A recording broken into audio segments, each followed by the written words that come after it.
La métrologie, c'est la science de la mesure, c'est savoir que la mesure, c'est se tromper, c'est mesurer et savoir de combien on se trompe.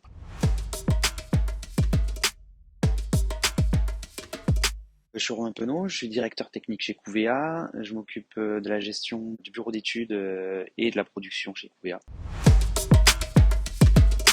Du coup, la métrologie, on en voit dans l'histoire, c'est à partir du moment où on a commencé à faire du commerce. Donc en Mésopotamie, il commence à y avoir des traces de métrologie où on devait peser des aliments, du blé, de la farine. Quand on faisait juste un échange, on devait justifier en fait finalement, c'est 1 kilo de blé contre 1 kilo de farine ou de l'huile contre des olives. Là où il y a eu vraiment un bond en avant sur la métrologie, c'est pendant la Révolution. Avec les cahiers de doléances, le peuple a remonté qu'il voulait avoir une mesure unique pour traiter dans le commerce sur tout le territoire. Parce qu'effectivement, chaque région, chaque comté finalement avait sa mesure, son mètre, son poids. Et du coup, en fait, ces cahiers de doléances ont demandé au gouvernement de dire faites-nous quelque chose où on puisse commercer, faire des transactions et parler de la même chose.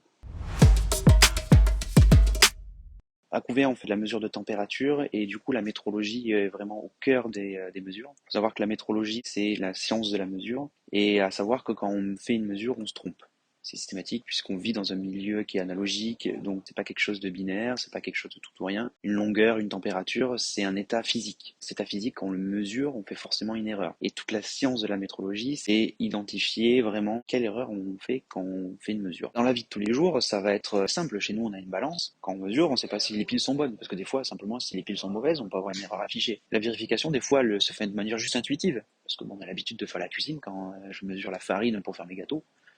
Je sais quand j'ai mis 200 grammes, et si j'en vois que j'en mets 500 ou j'ai vidé mon paquet, on me dit ah, j'ai un problème. Du coup, on se pose la question et on le fait naturellement. Voilà, on fait chacun de la métrologie à sa manière.